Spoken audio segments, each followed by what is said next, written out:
giving you the real from A to Z surrounding the Dallas Cowboys.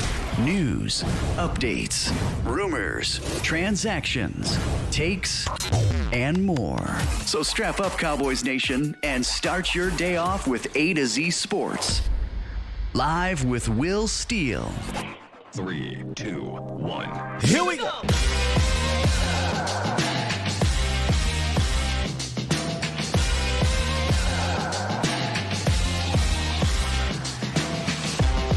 Good morning, good people. Happy Friday. We made it. Welcome to A to Z Sports Live, presented by the Cochran Firm and Boston Scientific. I am your host, Will Skywalker Steele. Boom! Come on in, man. It's Friday. I'm feeling great. I don't know if we'll be terribly long, but if you want it to be, you know how. We're going to take a final look at this Washington matchup. Cowboys offense against this Washington defense, and where I think that Dallas, as you see in the title, they could have another good rushing day. I know they got some big boys up front, but I think the Cowboys have a good shot here, and we'll talk about why. I also hit on the X factors a little bit later on in the show, and then in the roundup, we'll hit these injury updates. And I think we might have a little bit of a quandary. I said this before about this offensive line and a couple players that won't be able to play. And even Coach McCarthy talked about that. So we'll hit on all of that. Plus, if you want to call in, you can. 351-999-3787. Again, I don't expect this to be terribly long because I got some business to take care of after this. But if y'all want to call in and participate, you can. If you can't read that right there, you can look down below at the DFW turf ticker, the number one artificial turf in the DFW area. And you can see the phone lines down there, the website's down there, my Twitter's down there, all that good stuff is down there. So make sure I check that out. But what's good, Bomb Squad? Bomb Squad! 100%. 100% rest in peace to Escobar. I remember when he was drafted. I don't have a ton of stories about him, but I do remember when he was drafted. I was kind of excited for him because he was kind of our, Blake Jarwin before Blake Jarwin, right? The Gavin Escobar, talking about guys, the former Cowboys tight end. He passed away, by the way, was found. Apparently there was a rock climbing accident and him and another person was found dead. But when he was drafted to the Cowboys, he was doing a lot of red zone stuff. He was getting some touchdowns. He wasn't doing much other than that, but I thought he had potential, man, and just never really got a chance to fulfill it, which you can say that about every tight end drafted during the Jason Witten era. But from everything that I'm hearing about Gavin Escobar, was a good dude. Nobody disliked him. Everybody liked Gavin in that locker room, and he eventually became a firefighter. Thought that was interesting. He was a firefighter, so sad news, man. Very, very sad news. Last night was a strange night of news of either sadness or oddness, and the other one was Tua. Y'all watched that game last night? I watched it. I watched it because it's football, but I also in my Underdog Fantasy Pick'ems, by the way, y'all. Go make sure y'all check out UnderdogFantasy.com or download the app, and you can participate in the Pick'ems. I did have some pick'ems in that game. By the way, Jamar Chase, I had higher than 6 receptions, missed. I had Mike Gesicki higher than 2 receptions, missed.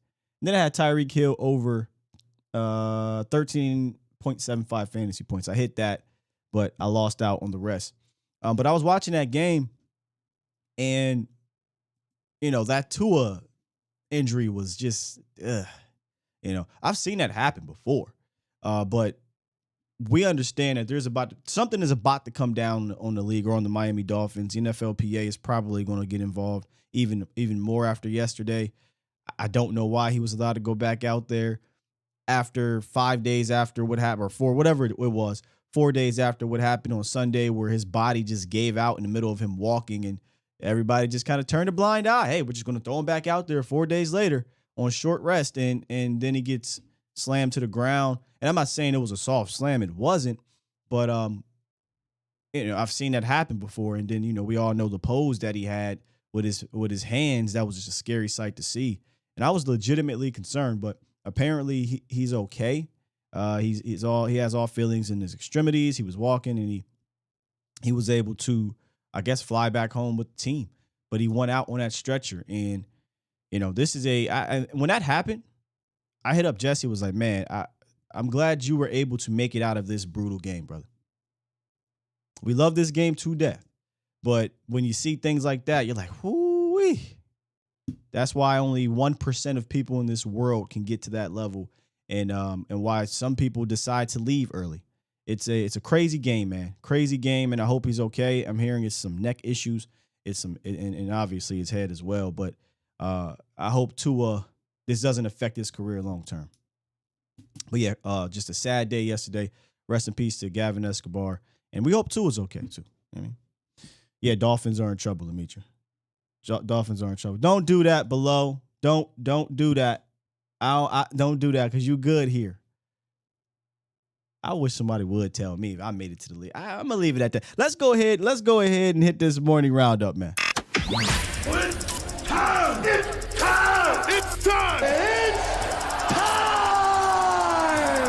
It's time. It's time. It is time for... It's time for the morning roundup. Round 'em up, boys. Oh, they do it. Hey, oh, they do it. Hey. Yo. Oh, don't do that, James. Y'all something else this morning. Hey, let's get to some injury updates. Cowboys safety, this is from Twitter. J-Ron Kearse and tight end Dalton Schultz did practice yesterday.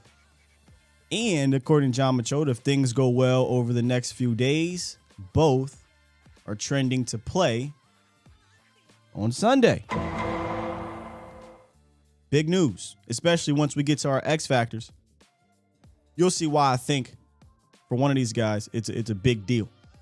But he's not the only one that also had an injury update. DeMarcus Lawrence, interesting, limited again, expected to play, but maybe it's something worth monitoring moving forward because he hasn't come out flat out said yes, which is a bit of a surprise because he went back into the game, seemed okay. He's been practicing on a limited fashion, but it hasn't been an emphatic, yo, I'm playing. So keep your eyes on that because if D-Law plays, I think there's a massive advantage on that side. Their offensive line isn't good. And they're banged up as well. But Stephen Jones, I know y'all, it's Stephen Jones. He came out on the radio and said, Connor McGovern, Dalton Schultz, and Michael Gallup should be ready to play against the Washington football people. Coach said that Jason Peters is still in a ramp-up stage. So if I had to guess, I think Connor McGovern slides back into left guard. I'm just guessing. Now, you know how Coach McCarthy is. Coach McCarthy doesn't like to give away everything. So he could just be playing it close to the vest. But I'm still, I know the left tackle situation is done, right? We know 73 staying out there. Now I'm interested on this guard situation. Now we move in. What are we going to do here? McGovern just go right back in, or do we try to get Jason Peters involved? Now, what if McGovern goes back in and he's solid enough? You just keep Jason Peters as a swing whatever. I guess he'd be a swing tackle, swing guard, swing whatever. Sounds like that's what's going to happen. I feel like they want to go with these Bucks or go with their guys. And we'll see how it works because McGovern ain't coming back into an easy situation. This ain't the New York Giants, and salute to Dexter Lawrence. But no Williams in that game, and Payne and Allen are a different story. So keep your eyes on what happens with McGovern moving forward. And that is the latest on the injury front, guys. Brought to you by OSMI, the Orthopedic and Sports Medicine Institute They provide arthroscopic and robotic-assisted orthopedic surgery, foot and ankle surgery, sports medicine, physical therapy, and a ton more. Their team of orthopedic specialists, they have offices in Fort Worth, Decatur, Mansfield. They provide the state-of-the-art orthopedic care to the North Texas area. And if you're ever interested to listen to their head doctor, their Dr. Michael Boothby, just check out our monthly sit down. It's about 10, 15 minutes, and we talk about these injuries that the Cowboys are facing. An amazing doctor, a very smart man, obviously, and he's very straightforward with what he has to say about these injuries. It's really good stuff. So make sure y'all schedule your hassle-free appointment today at osmifw.com.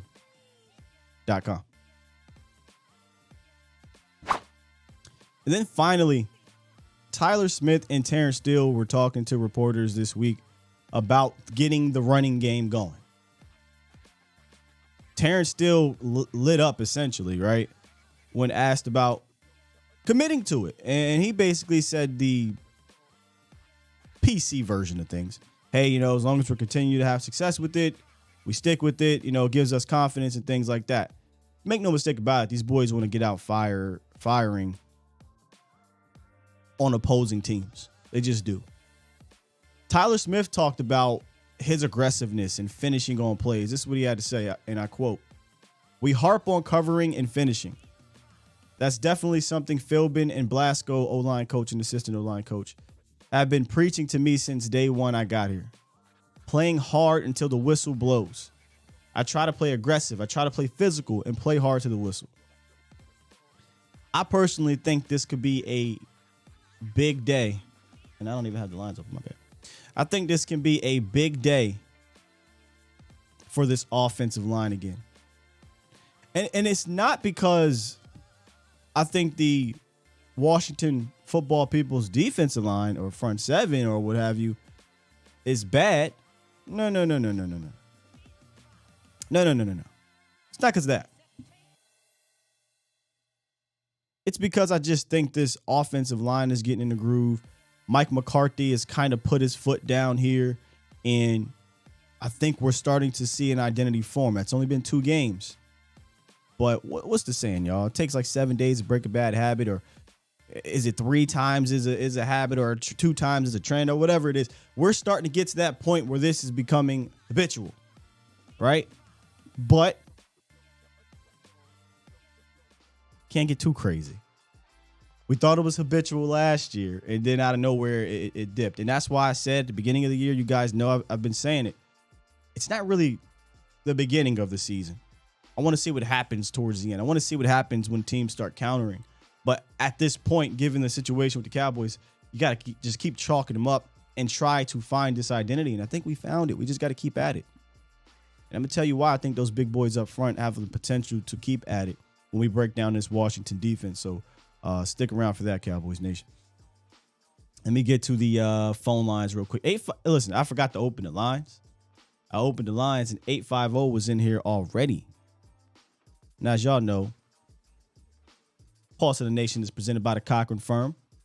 My guys Larry and Brian over there have been fighting for the DFW area community since 2005.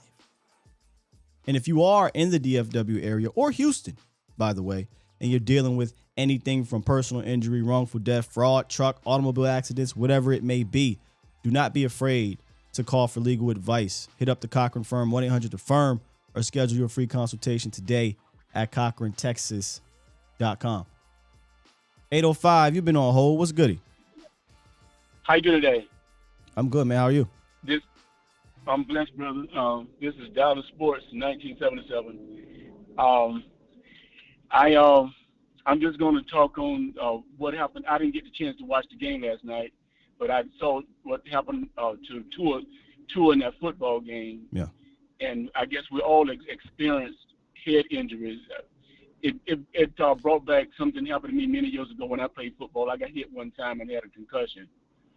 But it reminds me how powerful and how dangerous our football is. It's a great, exciting game, but it can be very dangerous. And plus, I'm concerned about our Dallas Cowboys playing against Washington Commanders. These players don't understand the significance of what it means to play this team. In the old days, it was a great rivalry. It was like a high school rivalry with professional football, and the players, coaches, the fans would get into it. Our mascots would fight each other. It was something great but special. But it's nerve wracking. 1 minute you're up, 1 minute you're down, momentum and everything. And we playing against a great running back, John Riggins and Joe Theismann and all that, and the coach of the Washington Redskins at the time, coach, he hated the Dallas Cowboys and fans and players and everybody. I understand, but what? So you said you're concerned about what does? I mean, no offense, but what does that have to do with Sunday's game? What are you concerned about? I'm concerned. I'm concerned. Do these players understand the significance of beating this team and playing this team and what this team means to take control of? That's what I'm concerned. I don't know if this young generation understand that. So you're just concerned if they don't understand your passion for the rivalry. Right. Thank you. I personally don't think they care about the rivalry that once was in the 80s and maybe the early 90s, but after that, it's at the end, and 70s, 80s, and early 90s. After that, though, this has not really been much of a rivalry. It's been a rivalry by division, by default.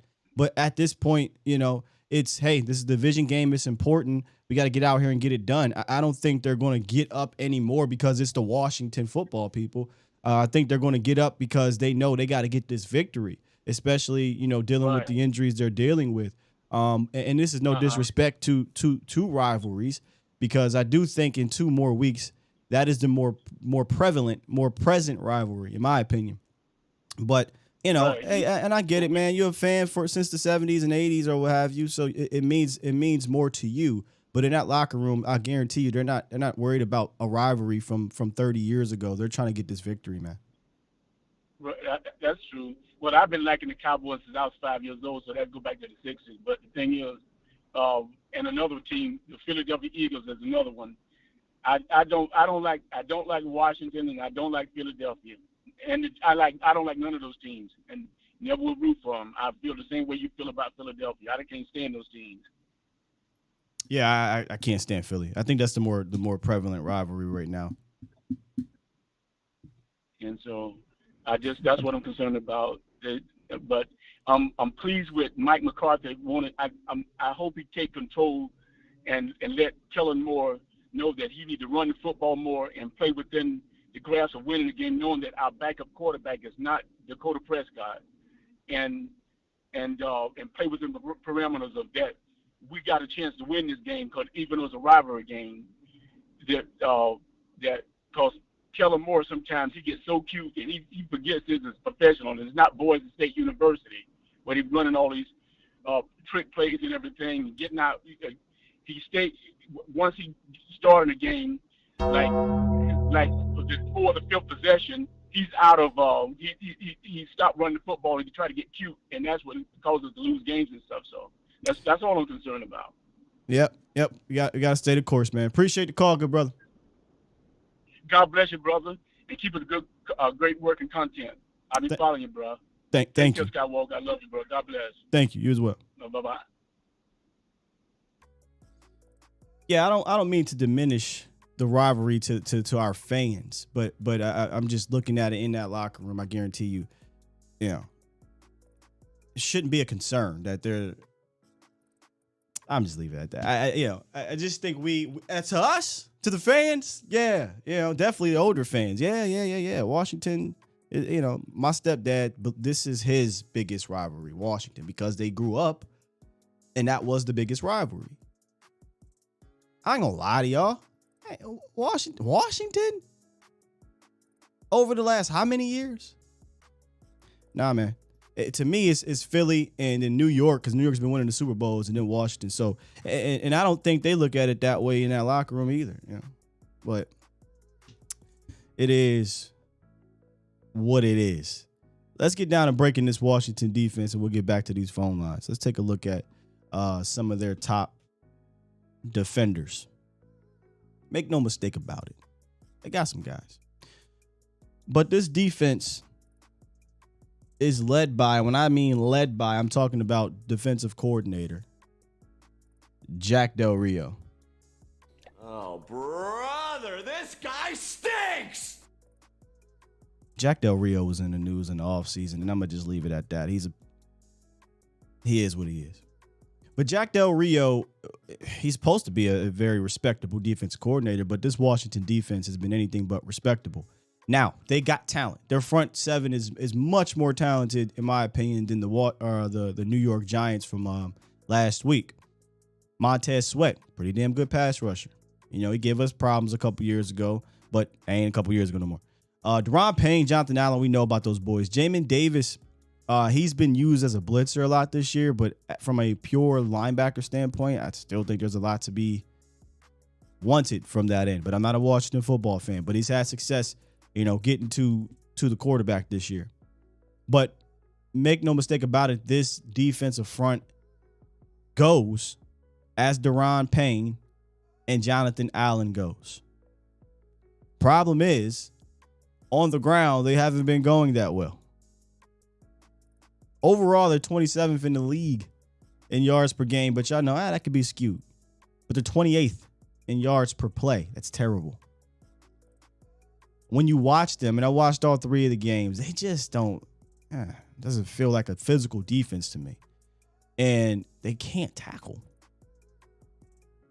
Like when you watch the the problem is we have a team like the Cowboys defense, where it's just like a bunch of wild animals out there running around, physical defense, an in control defense too, by the way.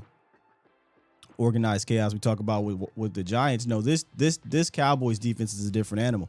I look at this Washington defense, and aside from a handful of players on their front line, they don't want the smoke. Definitely that secondary. So when that happens, that means you're susceptible to get ran on. And they can get ran on. As good as Jonathan Allen and Deron Payne are, they can get ran on. They give up over 130 yards per game. And even more importantly, because y'all know volume stats can be skewed, they give up over 5.4 yards per carry on the ground. That's 29th in the NFL. It's 29th.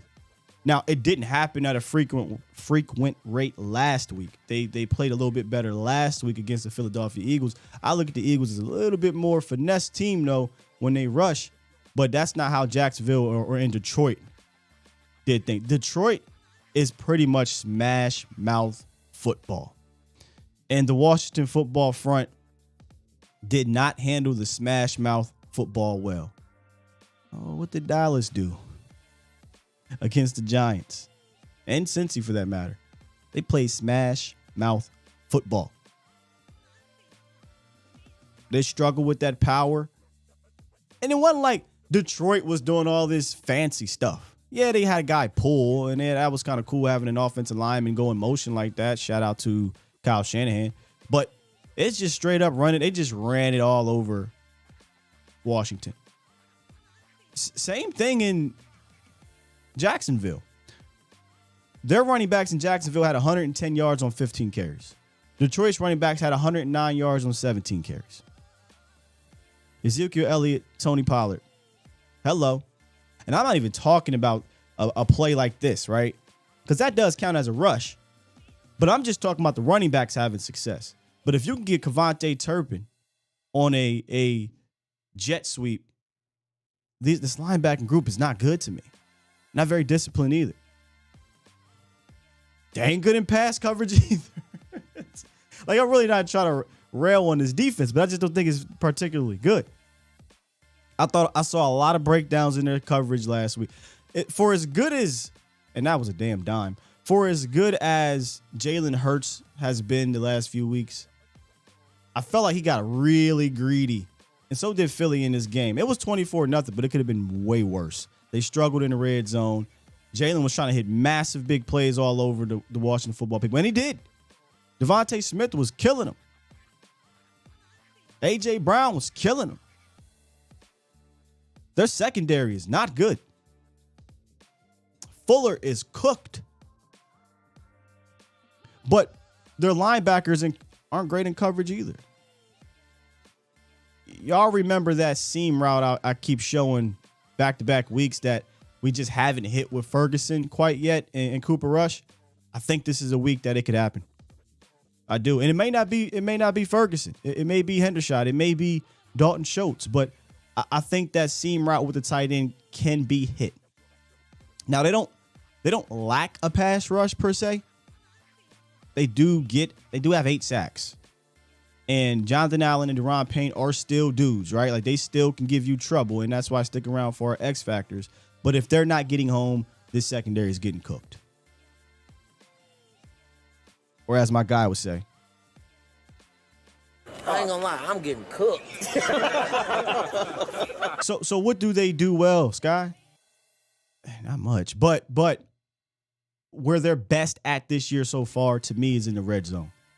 That's where they've been holding up just a little bit better. They rank 16th in the NFL in red zone scoring defense. So when that field starts to shrink, they get a little bit better. Their secondary is not as susceptible. I guess Deron Payne and those boys can be a little bit more. It's easier to control the line of scrimmage when you only got X amount of yards to go. You can't do a bunch of crazy things.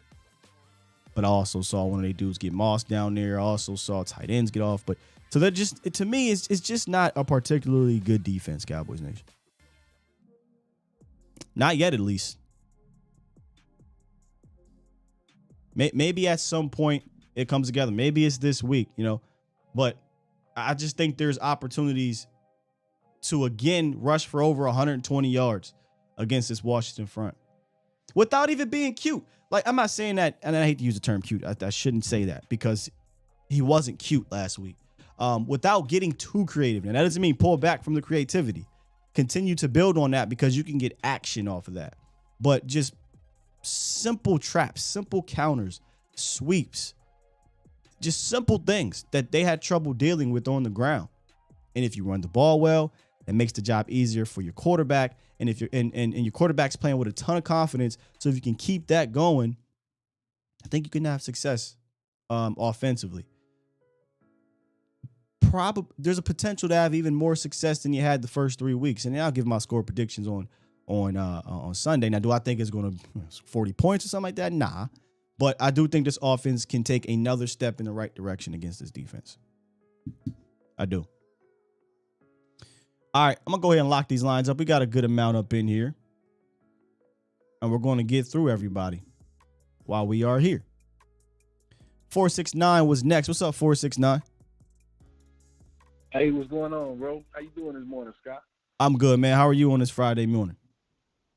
I can't complain, brother. I can't complain. Man, I've been trying to get on the call all week at Bosch, the show that you and Bosch do. Because I was going to ask you a question about having fun with the Cooper Rush experiment. And I know it's just an experiment. He's a great guy. I just had to do it. That's what I wanted to hear. That's why I called, man. I was going to ask you if you had that of the Legion of Doom. Because on, man. I'm a big wrestling fan, too.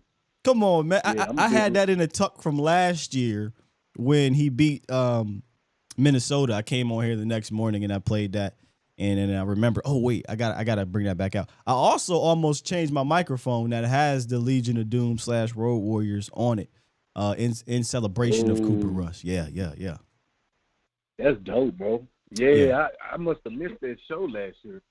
If we go out and get this dub and he plays well again, I'm gonna switch. I'm gonna try to switch it. I just love this microphone. It sounds great, but I'm gonna switch it so y'all can see what I'm talking about. Yeah. What else you got for the show? Oh, my fault. I thought Right. you like, yeah, you done? No, but I was also gonna ask. So yeah, you're right, man. Washington, their defense is horrible, and if we tote the rock like we should and stick to the game plan, I think Zeke and Pollard might rush for 100 yards apiece. It's just that simple. They might get 100 apiece. That's not actually not far out the equation, man. I looked at the distribution of touches from the running backs in Detroit and in Jacksonville. Those dudes didn't get a ton of carries. Like, one of them might have got 15, the other got 5. One of them might have got 11, the other got like 9 or something like that. But I think this is a game where Tony Pollard and Zeke could both get over 15 or more touches and get over 100 yards combined if they decide to stick with it, like you said. So I'm kind of with you. Yeah, easily, man, easily. And then the last thing I got for the show, man, keep up the great work. Man, you guys are doing a hell of a job. I know a lot of people gave up on us when Dak got hurt. And it's not a competition with Cooper Rush and Dak because, like I say, Cooper Rush is a great backup. He's been in the same system for 6 years. Dak, he probably started out slow because he missed time in preseason, and he wasn't in sync with the offense. But I'm kind of glad he got a chance to sit back and just look at the team fight, so when he come back, we'll be that much better. You know what I mean? So, I don't want to hear people, keep talking about the battle between Cooper Rush and Dak because there's no battle. We're going to rock with Cooper Rush because he's our backup. He's on the 53. And when Dak come back, he's our guy. And hopefully we can do something with it, man. But keep up the great work, Scott. Thank you, fam. Thank you. Appreciate it. I mean, said perfectly about the situation. And I think if that was the outlook on this whole thing, there wouldn't be this weird drama. Because that's not how it's looked at in that locker room. This ain't 2016. It's not looked at it that way. It's looked at it as, man, we're rallying behind this guy, and we should be rooting for this guy. And then once the quarterback gets back, we should be rooting for that quarterback, and hopefully things get improved, right? Because you're going to get the Gallups back of the world. You get your offensive line back, your quarterback back, James Washington, more receivers. You know what I mean? So things should improve offensively, but there's aspects of this situation that people will just live in and invite, right? But no, I think we should be, some people at the very least should be pleasantly surprised. At least in week 2. Giants are the Giants. But at least in week 2, right? And I think that win in Cincinnati, I don't want to say saved the season, but it definitely changed the outlook. And the more you win, the less pressure it is to bring him back not ready to grip the ball. We've seen this before. We've seen it with Tony, rushing back when he broke his pinky, rushing back when he broke his clavicle. We didn't win back-to-back games without Tony Romo until Dak Prescott got here. Think about that for a second. Should be thankful we're in this situation. Let's get the Deshaun. What's up, man? Good morning, Scott. Good morning. So, my points I have personally, I think they should involve Turpin in there a little bit too. Like you said, jet sweeps and stuff, force them to make the open field tackles. And like I said, all it takes is one, and he's gone. So that's a good plan of mine. Me personally, I feel like Zeke and Tony can go rush for 102 each. But the main reason I want them to continue to rush, I want the defense to get tired. If the Cowboys do their side of the ball defense, if we can just continue to keep them on the field longer, the more draining they get, the more you're not going to continue to hit Zeke multiple times over and over and over again. And then when Tony comes in, next thing you know, he's gone. So. Yeah, I don't think they should waver from what they've been doing the last 2 weeks. In fact, you may see an uptick in rushes. You may see an uptick in rushes, man. But with the uptick, you may see an even more efficient day on the air because their secondary is just not good. And I know I talked about, this defense having more talent up front. They technically do, but I'd argue their secondary is worse. And now the Cowboys are about to get back Michael Gallup. And you got an offensive coordinator, head coach that's kind of on the same page. You got a quarterback that's finding some confidence. I thought he looked more confident in this last game than I've ever seen him play. And you got a running game and an offensive line that's mauling dudes. Man, potential's there. Well, Scott, what I don't want them doing, like you said earlier, the secondary is terrible. I know it's terrible, but I don't want them being pass happy like they were because how terrible it gets. Yeah, I'm with you. Stay the course. Yeah. So it's really about, like I said, the balance. Balance is key, contribute, especially to this game. The more balanced they are, the better it becomes. Me, like I said, I'm ready for that to come back, and to me, it's not really a debate. It's not really quarterback controversy. No. I just think when Dak was talking about earlier how Cooper Rush made it seem, he had to realize that it's a lot more simpler than he thought it was. He just had to, whatever Cooper Rush done, which is handing the ball off, running play action, he should do the same thing and stop trying to be the superhero. He's not Mahomes. He's not Justin Herbert. He's not one of these quarterbacks. He needs to just stick to like the game plan. Yeah, I'm not going to assume that he's not sticking to the game plan though, because we see these game plans are completely different, and we've seen that your head coach came out and said, "All right, that's enough of your way. That's enough of your way. We're going to do this the other way." So I'm not going to, because I think too many people are, I don't know what word to use here, but too many people are saying what you just said. Stick to the game plan. Well, he probably was. You know what I'm saying? He probably was. You don't rush the ball with a Zeke and Tony Pollard less than 15 times and pretend that it's not part of the game plan. Tony Pollard getting 3 rushes in an important game is, you can't pretend that that's not part of the game plan. For whatever reason, that's what was the game plan. But Mike McCarthy came out and said, no more. We're not doing this anymore. We're going to focus on, I hate to use the term star player stuff, but whatever. We're going to focus on this being more of a player scheme, and we're going to have featured guys. And Tony Pollard and Zeke are going to be featured, and we're going to play off of that. We're not going to just drop back 40 times and throw this thing all over the yard. Definitely not this year. This ain't the year to be doing that. So I only stick to the game plan if it's this similar game plan. But if he tries to come back out here and say, yeah, we want to throw the ball 35 plus times a game and run it less than 20, less than 18 times per game, don't stick to that game plan. No, don't do that. And the last point, since Mike Gallup come back, I feel they need to let him in slowly. This is a perfect opportunity team to warm up.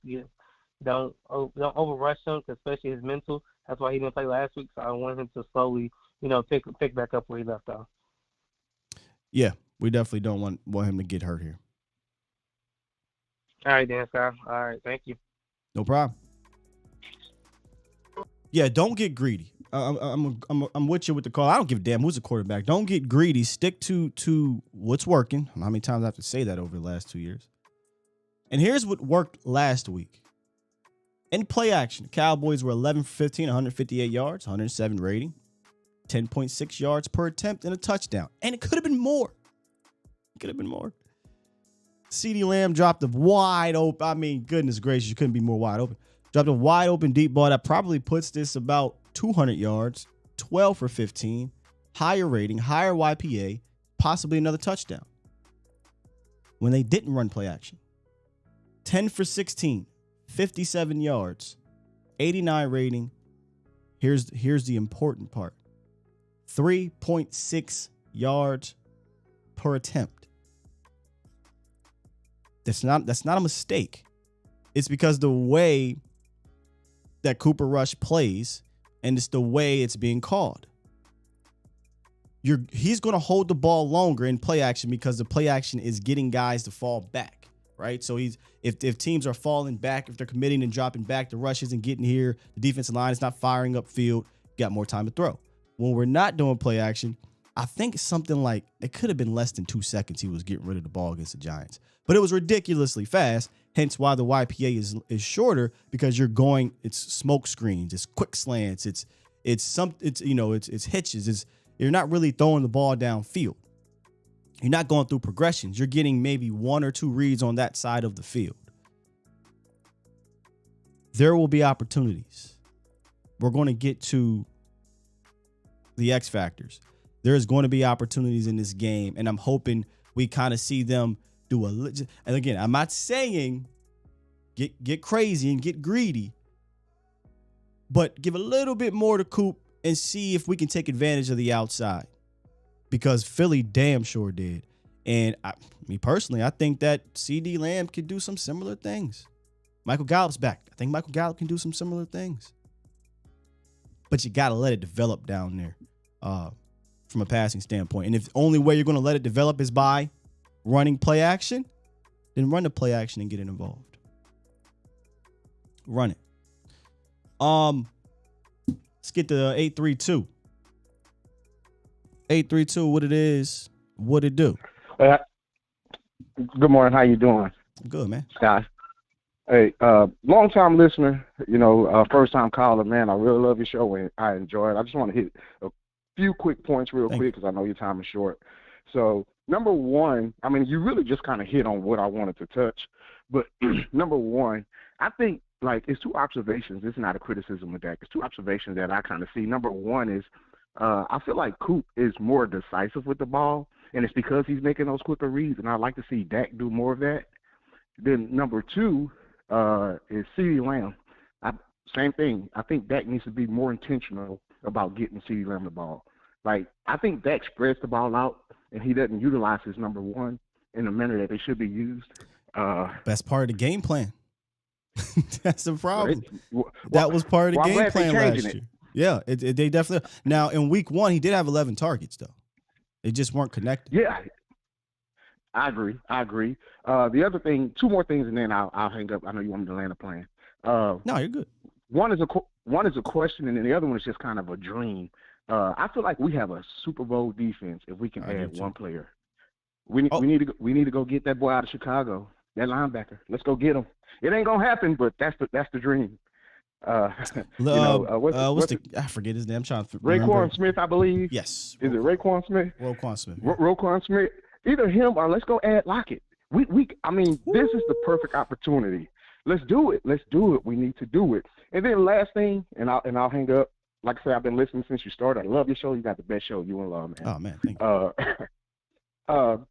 There was a lot of talk about Odigizua in the offseason. Man, that was my guy, man. I'm a big fan, and I was super excited about him. But I don't dive in the film the way you guys are. I've been watching football. I'm 45. I've been watching football for about 40 years. Been a Cowboy fan my whole life. Great. Just early in the season, what are you seeing out of him? Both strengths and weaknesses, based on the observations that we were making in the offseason on him. So here's what me and Vach talked about this for the interior guys. It's clear that Dan Quinn has a role for them. And so if I would have known that, maybe my output, my thought process on these guys would have changed. I thought that Osa would be kind of a star guy in the system where they say, yo, you go beat your man and you go eat, right? Like a D-Law, like these other guys, like a Micah or whatever. Not saying he's Micah. Yes. But what's happening, that's not what's happening, though. What's happening is these guys are more so utilized as, I hate to use the term crash test dummies, but they're being used more in stunts. They're being used more to create opportunities for the guys behind them or the guys next to them. The D-Laws, the Micahs, it was at one point Basham, Fowlers, and guys like that, because we do a lot of stunts. I think we led the league last year in stunts. So I don't think they're just letting them get upfield. Now, with that said, when you put on the film, Osa's still doing some good things. Osa's still penetrating. He's still getting good leverage. His quickness is on film. Everything is there. It's just that it's not going to translate the way the role that they're playing. It's not going to translate into the stat box like I thought it was. I thought Osa was going to be a guy that can get you 6 sacks this year. But look where all the sacks are coming from. They're coming from the edges. I agree. But like I say, man, I ain't going to keep you. I love your show. I appreciate you allowing me to get in. Hey, I'm in Houston. Anytime you're in Houston, I got you, brother. Hey, just keep it rolling. H-Town. Appreciate you, dog. All right. Appreciate it. Let's go back to what he said about Coop and Dak. The one thing that is clear and evident is that Coop is definitely more decisive. I think he even used that in a recent interview. He talked about being a decisive. As a matter of fact, I want to get the quote. I thought it was a really good quote. Just bear with me for a second here. It was from John. There's no doubt about it. And all you have to go look at is the stat that everybody keeps throwing out there, which I don't think has anything to do with success as a quarterback, but it does tell you about the philosophy of the game or the quarterback. And it's the time to throw. He gets it out the second fastest in the NFL behind Tom Brady. Let me find it here. I think I got it right. There it goes. He talked about,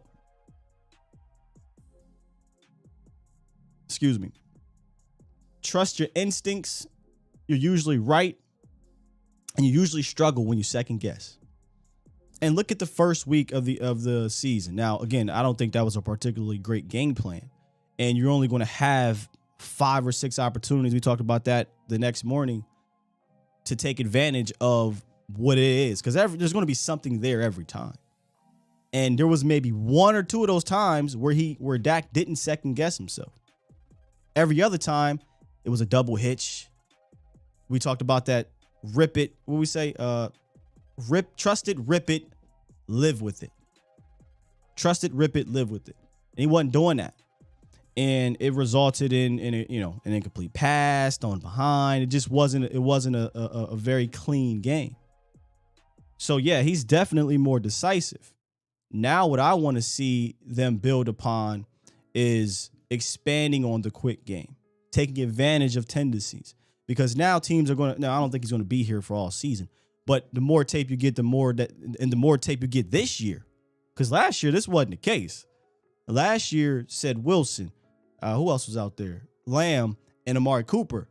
The routes, the yards per route were not 5 yards and then 6 yards and then 7 yards and then. They were pushing this thing down the field. Hence why he got sacked a few times in that game. Hence why his time to throw was a little bit higher than it is now. But now they're kind of shrinking the field a little bit here and then taking advantage of it off of play action. And that's why you see the deep ball is not really a thing right now. But I'll hold off to that when we get to the X factors. But yeah, I agree.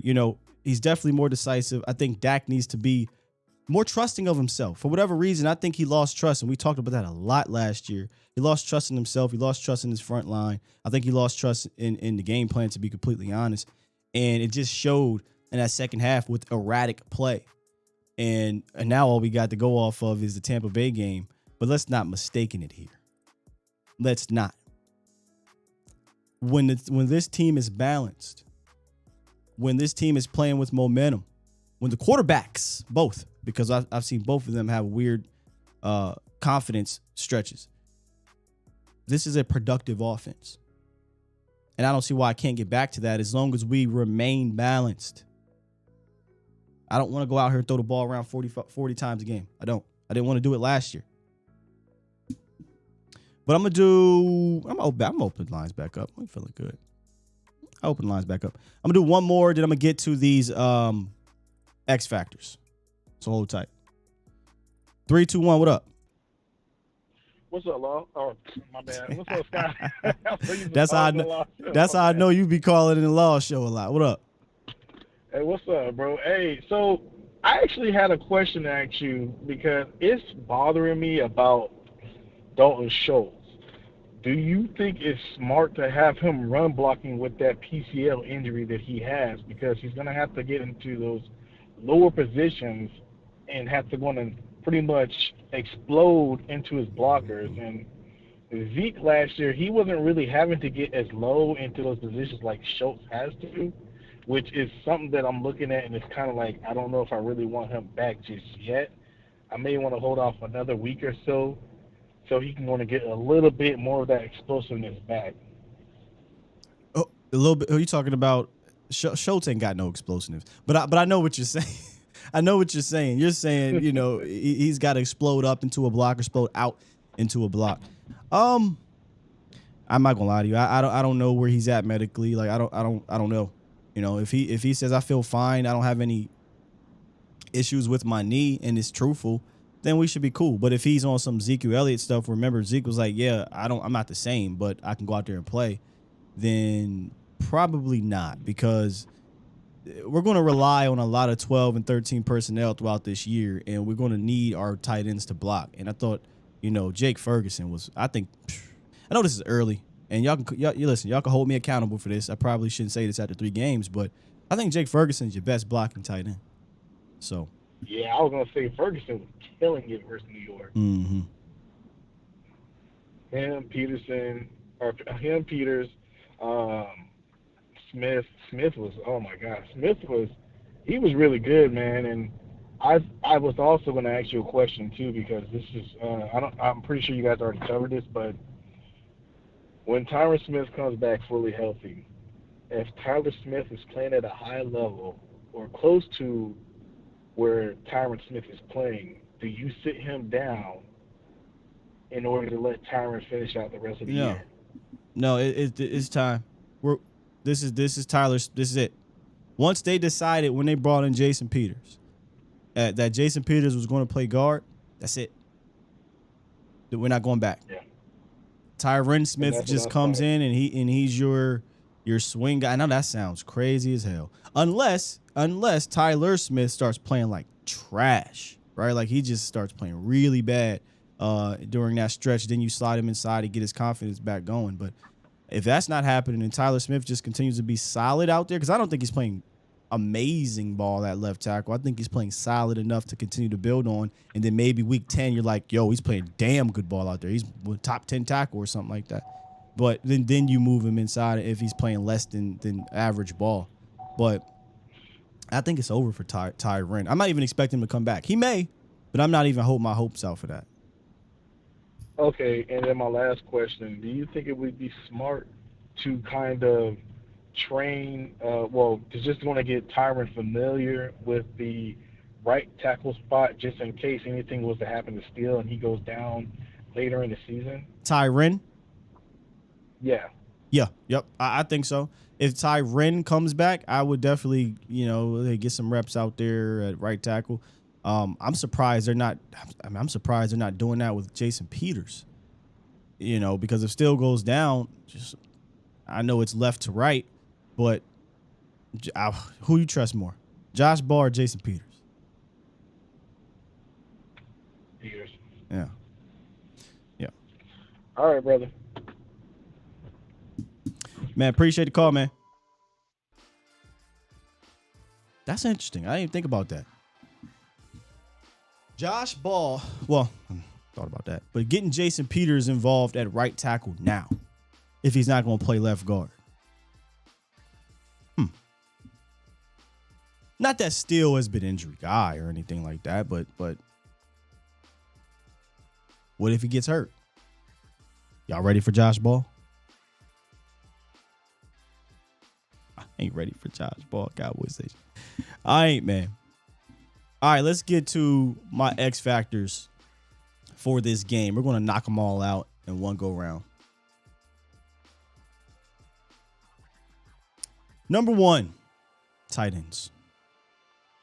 Notice when we broke down this entire Washington defense, you'll see all these X factors are offensively. Because I just think our defense should be able to get after them.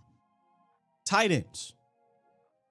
I talked about how their linebackers struggle against their tight ends. I'm sorry, struggle in general.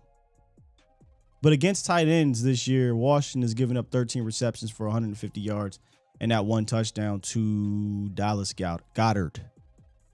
3 receptions over 20-plus yards by tight ends. Schultz is supposed to be back. I think he helps add to that advantage. Jake Ferguson is good. Peyton Hendershot has been good. I think 12 and 13 personnel you can live in. And not only because that what they can do from a pass catching standpoint, but I think you're going to have to be able to use them to block too, like they did last week. And then when they're pat, pat, pat, pat, and then they break out, and now you got an extra outlet if there's nothing downfield. And the reason why I think they're going to be important to block is because that next X factor, the interior offensive line. I think you're going to give more attention to Deron Payne and Jonathan Allen. And that's not, I'm not saying anything about Zach. Zach is Zach. He's going to do his thing, right? But there's times you got to chip a little bit over there and then come back. Or there's times where, I got to double my man down and get to the second level. These guys they're animals. It is what it is. Deron Payne and Jonathan Allen are good. My worry is more so with Tyler Biadasz and Matt Forniak if he's there, or Connor McGovern's first game back. These boys are problems. When I say these boys, I mean Deron and Jonathan Allen. So the interior line is going to be important. Very important. Or this offense is not going to be able to operate the way it needs to operate. And I know we've been tested with, the Tampa Bay game, but we saw how that worked out. We were tested in Cincinnati with DJ Reader. He was ridiculous, but we were eating on the edges, though. And then Dexter Lawrence gave Biadasz problems. But I think from a starting standpoint, this is very close, if not on par with what we saw in week 1 when you had when you had Vita Vea, and I forget the other, not Golston's good too, not Golston. Oh, Akeem Hicks. So interior is going to have to play better in this game. Not to say they play poor, but I'm saying they're going to have to step it up in this game, because if they let Duran and Jonathan Allen get off, you can't pass quick. Now they're in your face. You can't run any A and B gaps. Hell, you might not even be able to run outside if they disrupt that. So interior O-line is another X factor. And then finally, CD Lamb. That's a little bit cheating, because CD Lamb should never just be he's supposed to be a factor every game. But the reason why I say an X factor is pretty much what I said earlier. Our secondary is not good. Is it Kendall Fuller? I know there's two Fullers.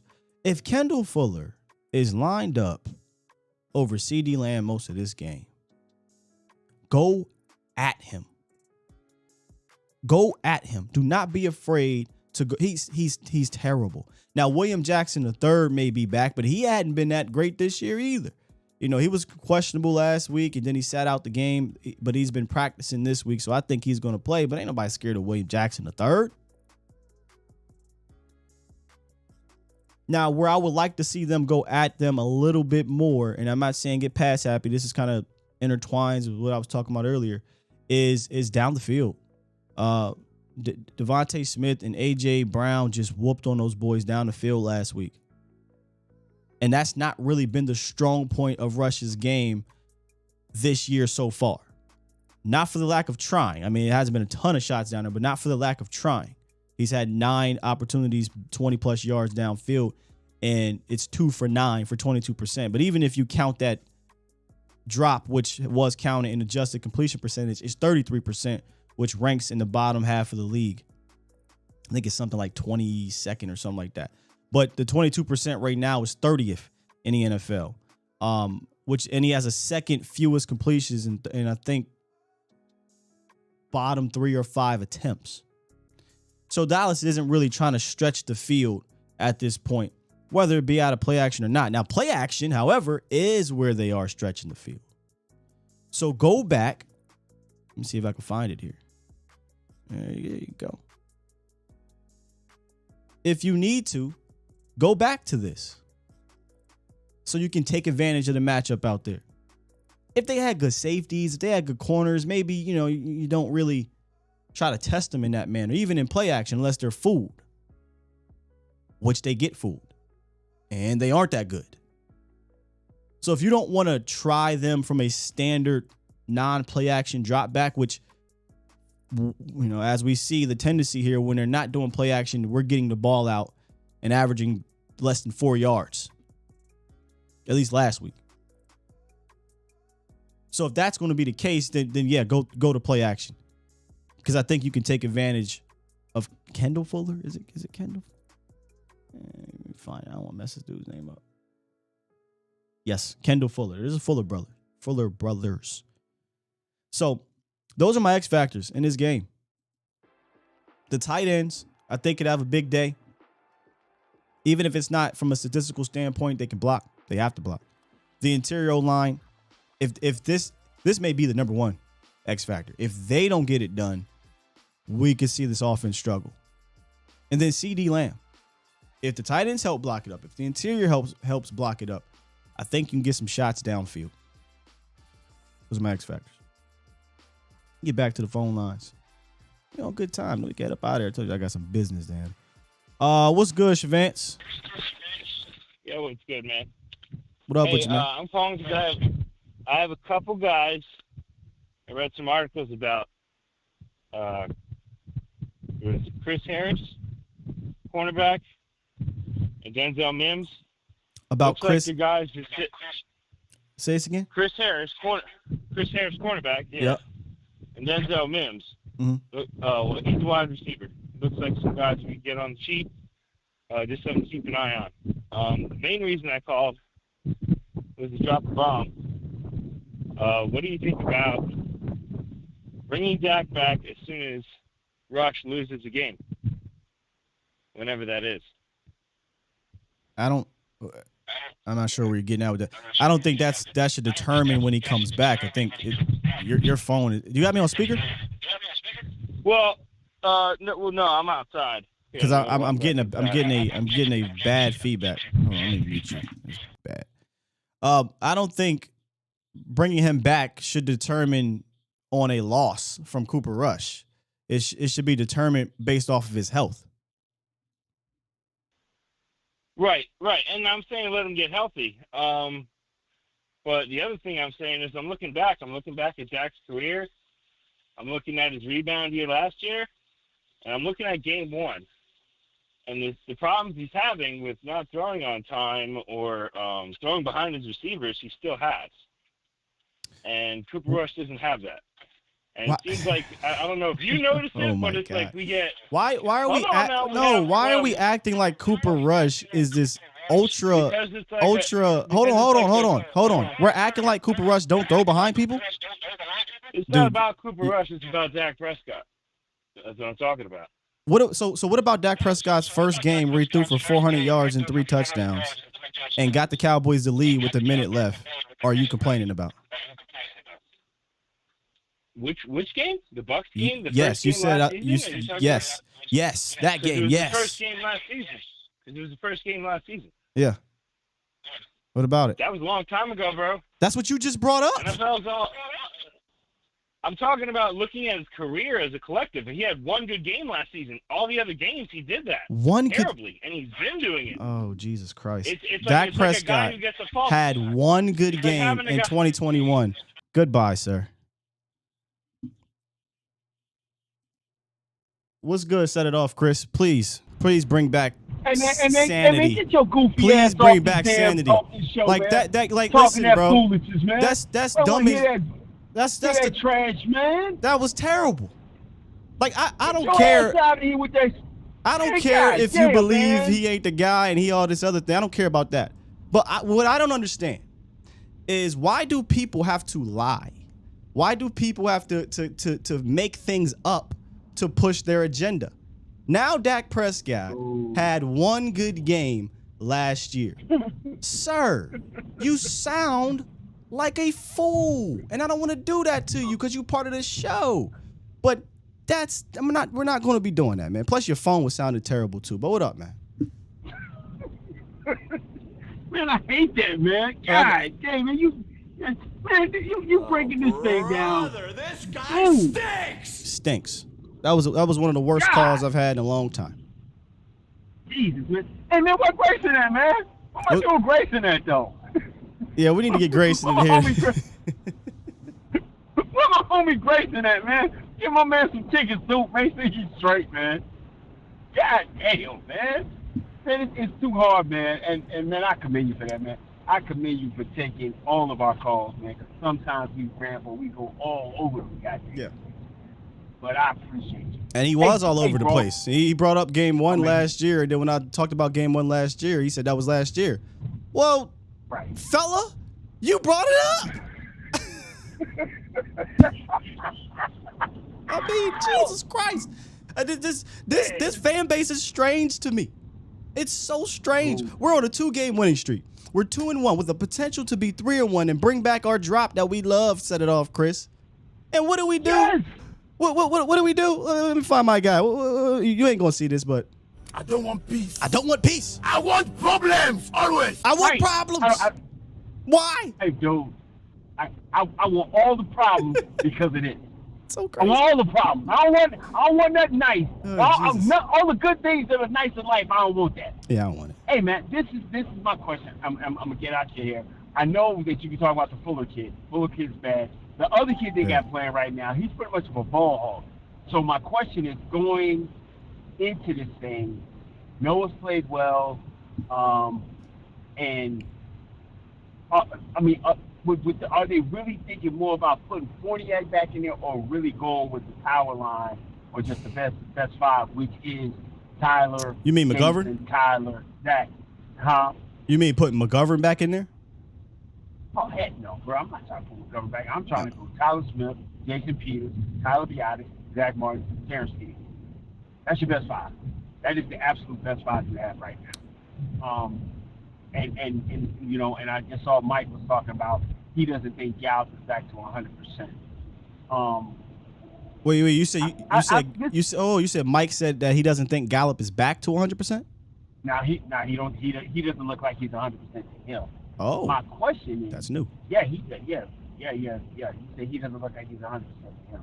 My question is, and I've been saying this for a while, why are we believing an injury that we normally think takes 10 to 11 months, that this guy who is a slow healer, which is Michael Gallup, he's going to be back so fast?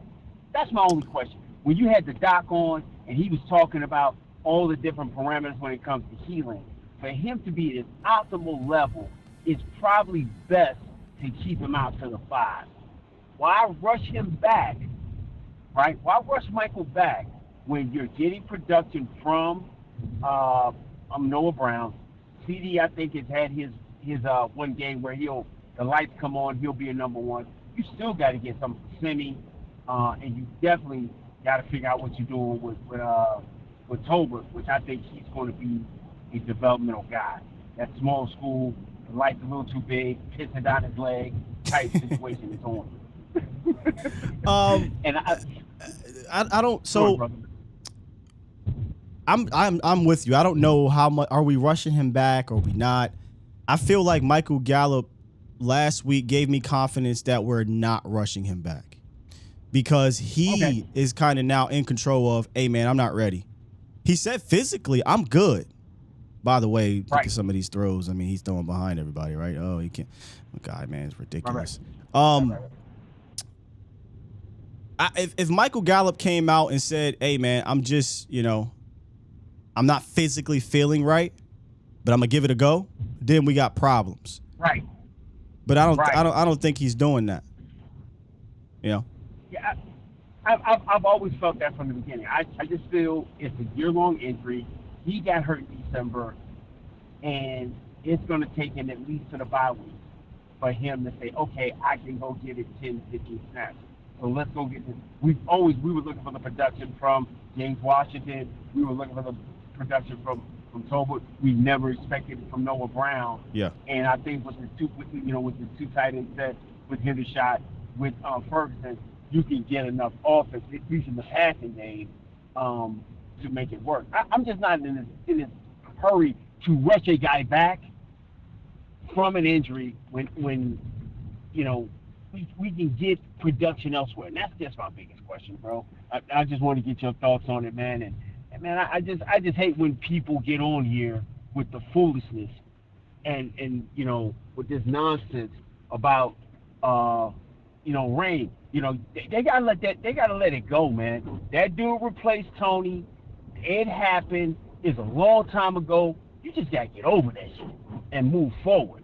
This is the best guy we got for the job right now, and I'm glad Cooper's doing what he's doing. But if Rain was throwing for 215 yards and had 2 touchdown passes, you'd be losing your daggone mind. But because this guy's doing it, now he's the greatest thing since sliced bread. He's a competent backup.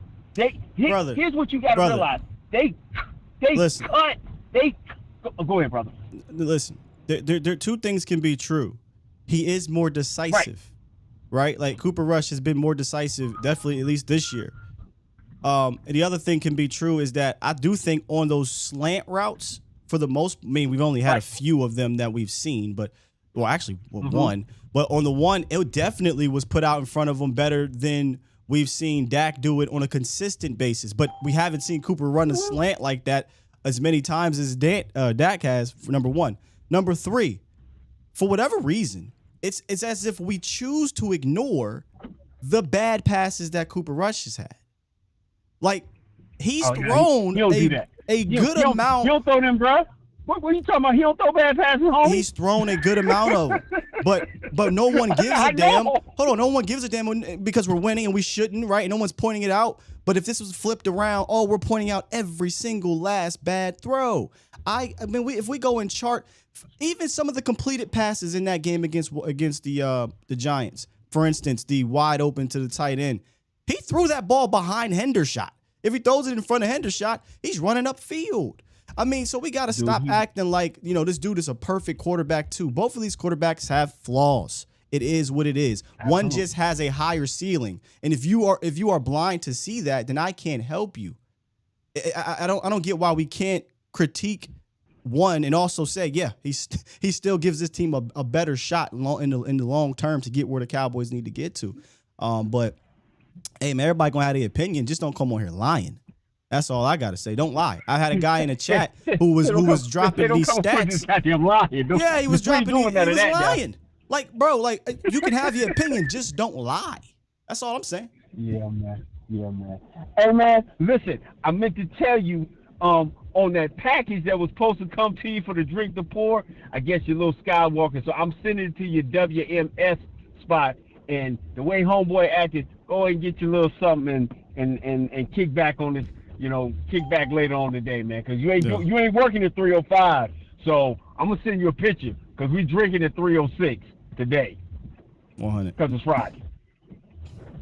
All right, good brother. All right, bro. Shoot, do you think, man? We'll be don't you get mad with these. Listen, you run the most cleanest morning show for us. When you don't show up, man, I can speak for me and probably a lot of people. We are lost because I'm not trying to listen to no foolishness. So don't ever let these clowns get you to the point of feeling like, oh man, no, bro. I need you to stay the level, guy you is, man. Don't let that clown get you on that foolishness about, oh well, hey, Dak is the most inaccurate guy in the world. Man, shut your dumb ass up, man. Leave that for me. I'll get him. I'll catch him. The chat will get him. Man, don't let that rile you up, brother. Love you, man. We'll talk later, homie. My man, appreciate you. I don't want peace. I want problems always. No, God, that's what I'm not doing. That's what I'm saying. That's what I'm not doing. That's why I, when foolishness like that is around and then your phone is on, man, I'm not dealing with that, dog. Like, come back in here and let's have a real conversation and not lie. That's all. I'm gonna open the lines up and then flood it back in here. All right, now I'm gonna lock these things back up. Uncle Charles, what you got for us, Uncle Charles? We just gonna finish it out with these phone calls. What's up? Man, good morning to you, Skywalker. Good morning, Cowboy Nation. Let me tell you something. I'm down here in Walmart down here, and appeared to be somebody that stole the W off the wall, off Walmart. Now it's called Allmart. I thought I was at the wrong damn store. But anyway, God bless that dude that came on there. Lord knows he don't know what he's talking about, Jesus. All thing I want to know is, did he get at the corner of his eyes with a warm rag this morning? That's all I want to know, goddammit. Let me tell you something. Dak Prescott is our starting quarterback. Cooper Rush is managing the team. Let's not start drinking the Kool-Aid just yet. You can drink it. There's nothing wrong with drinking it. You know what I'm saying? I understand what the guy's saying, but Lord help him, Jesus. Because I when you start talking like that, now I know I might be the only one to crack after saying that. But either way, Skywalker. No, I'm not, Trey. Dak is our starting quarterback. We cannot look at this because Cooper Rush can come out there and have a bad game. We're gonna say then. Well, we're waiting on Dak to come back. Listen, man, let me tell y'all something, man. Dak is our quarterback. It is what it is. Leave it alone. It's what it is. It ain't what it's supposed to be. He'll come back. Dak will ball out. He'll do what he's supposed to do, and he'll get us to the Super Bowl. But I keep telling people, man. When you start believing what you see, it ain't what to be believed. He's doing a good job. Let's not go to the beach just yet. And in closing, I keep telling people, we go as far as our offensive line take us anyway. The penalties need to stop, Skywalker. Yeah. Everybody talking about the referees. I understand the referees. We outplayed the referees in their penalties.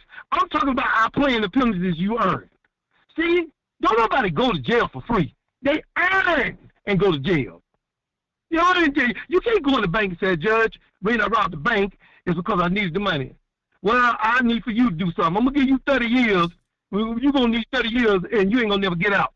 See, it don't work like that. And that's all I got to say this morning, man. I appreciate it. I'm down here in Walmart.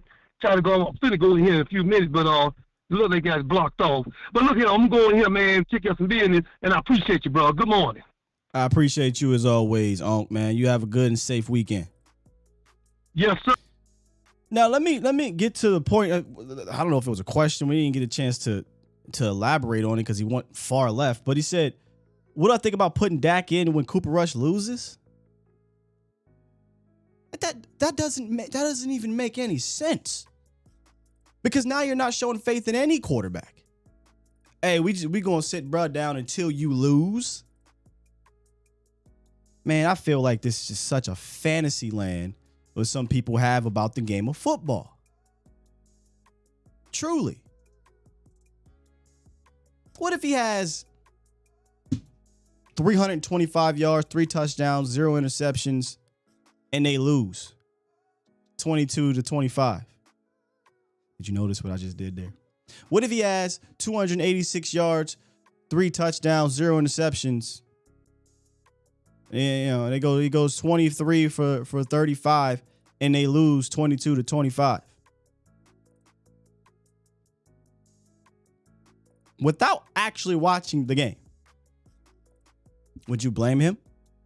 Would you then bench him? Do we just remove all context?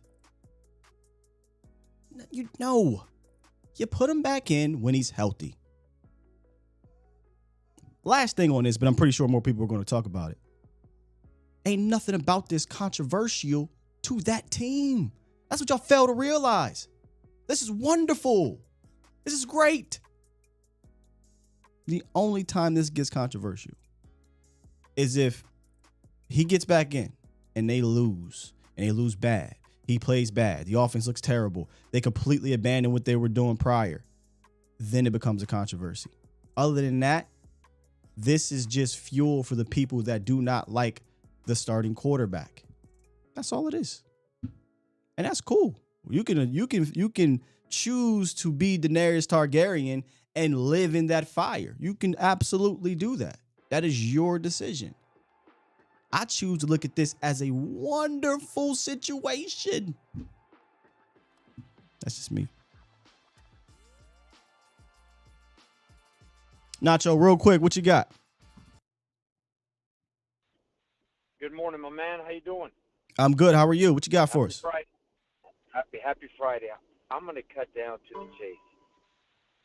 This topic is straight for the fan base that did not like the Romo-Dak transition, that is still hating on Dak and waiting for an opportunity to say, I told you so, he's not the franchise quarterback, we need to move in a different direction. And that's why this is happening. That's the way I see it. In my book, what I see is this is a really good situation. If you're going to tell me that the first 4 games, with or without Dak, we were going to be potentially 3-1, we'd be very happy right now. And the fact that Dak seemed to be kind of like, oh shoot, we might be spiraling downhill.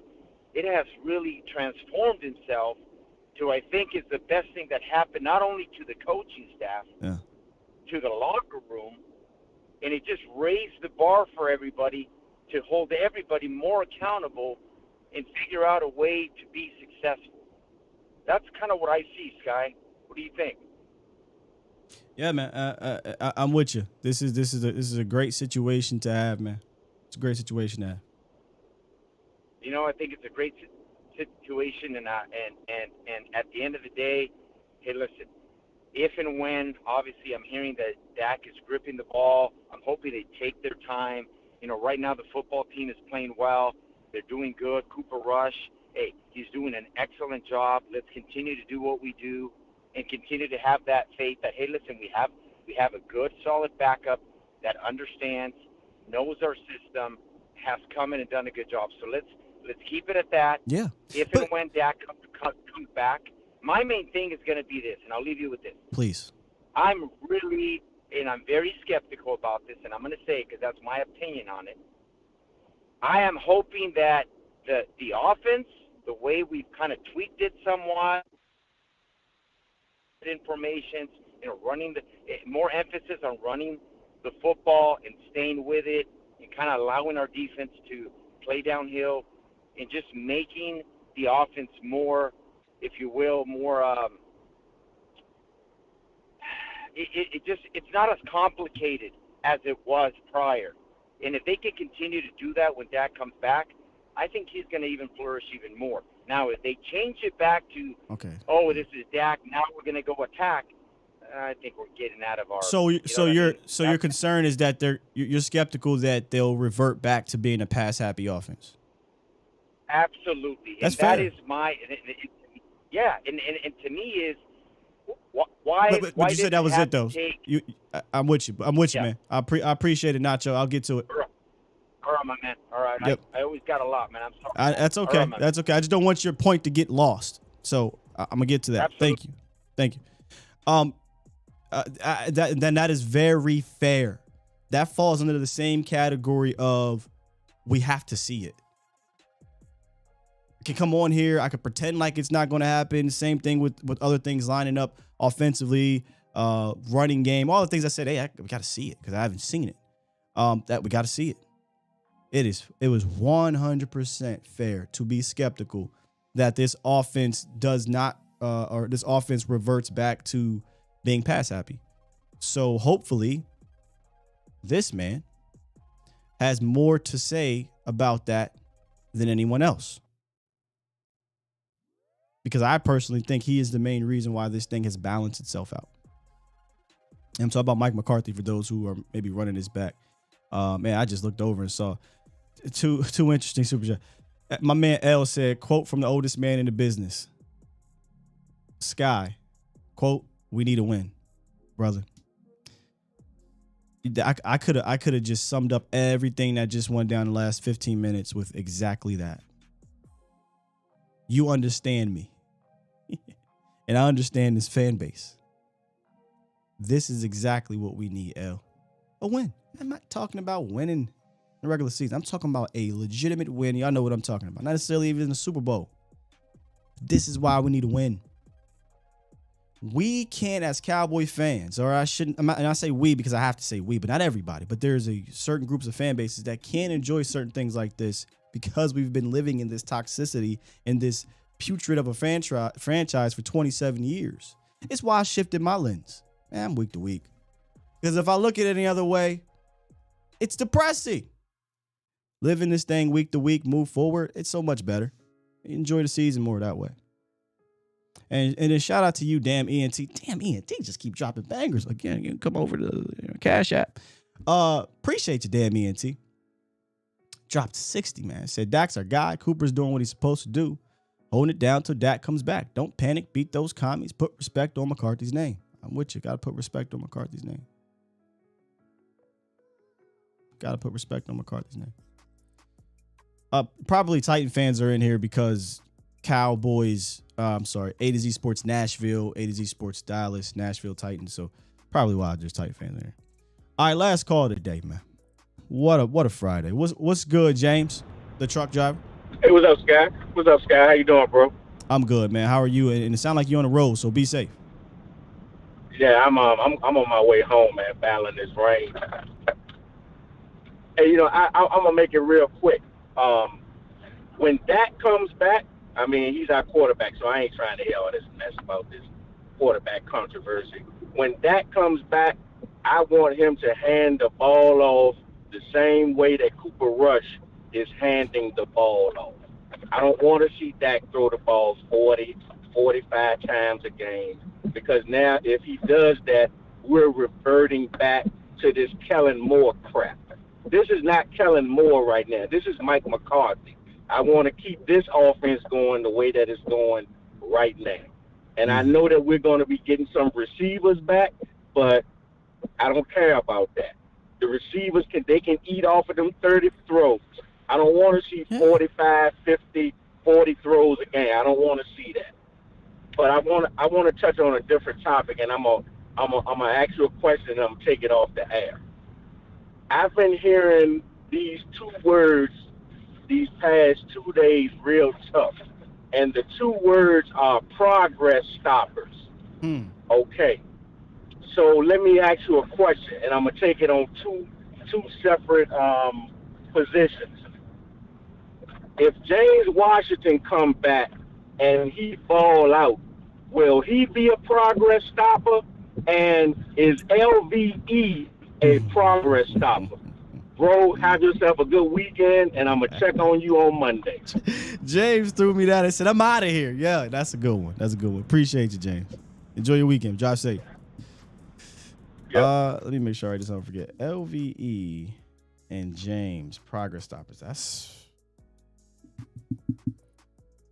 I'm gonna say no for one and yes for the... Ooh, yes is rough. I'm going to say no to James Washington. Here's why. I know it's only been a game. Unless my man come out this week and he goes off. But what progress is being stopped for... I'm guessing you're talking about Jalen Tolbert. He's seeing no progress, man.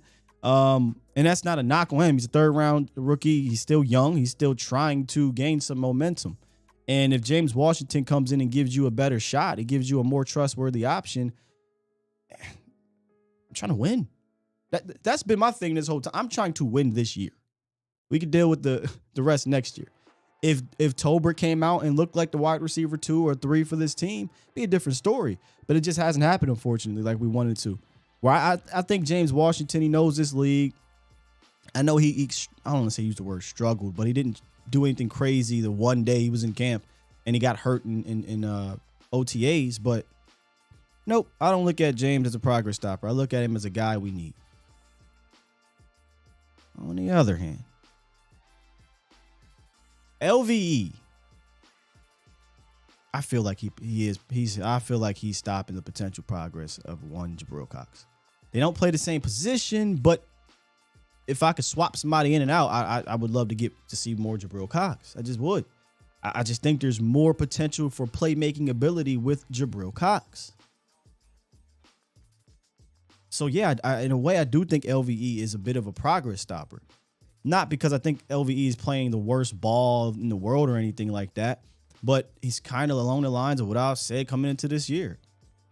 I just look at LVE as a guy. I don't look at him as a playmaker. I don't look at him as a difference maker. I look at him as a guy that can be upgraded from. He's a replacement level player at where we stand right now. And it's not like the other side where we hadn't seen James Washington out there just yet. We have seen a little bit of Tolbert. We know that Tolbert just ain't ready. We know what LVE looks like on this team for years. We've seen a little bit of Jabril Cox that got us excited last year. Then he got hurt. We've seen a little bit of Jabril Cox in the preseason. Got us excited a little bit. They ain't playing. Maybe it's the grass is greener, but yeah, I kind of look at it that way.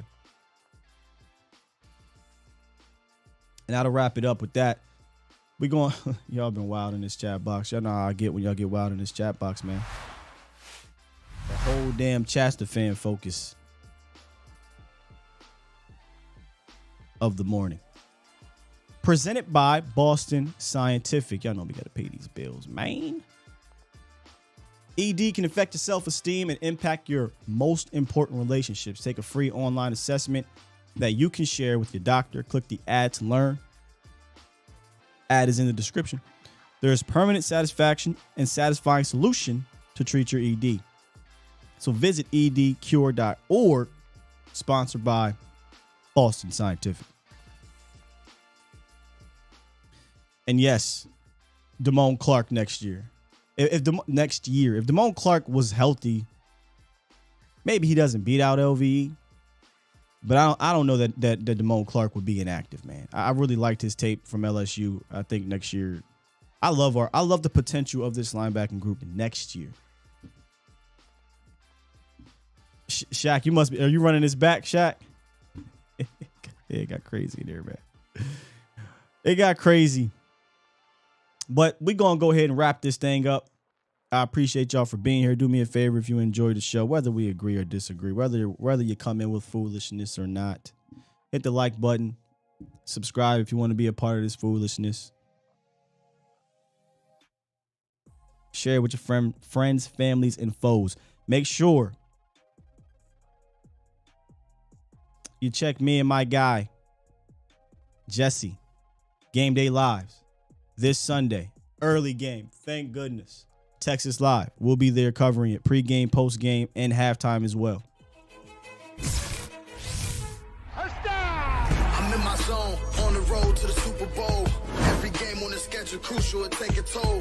It don't matter if we at home or on the road. You try to tackle, I'll truck a sucker and take his soul. I'm staring at 4th and goal, gotta find an open hole. A linebacker just close a hole where I'm supposed to go. So now I'm thinking my centers are all pro, so I trust he can make a waffle wherever the ball go. Yeah, there's 5 seconds on the play clock. The crowd was loud, but they stopped. Now it's silent while they watch. They stand off in the red zone. All I see is red home. Watch me get this touchdown in this W and head home. With that said, my goodness, that gets me fired up. We out of here, Cowboys Nation. Love y'all to death. Y'all be safe. Have a good weekend. Check me out Sunday. If you're in the Dallas area, come through. Come through. We'll have a good time. We out of here, man. Enjoy your weekend. Peace.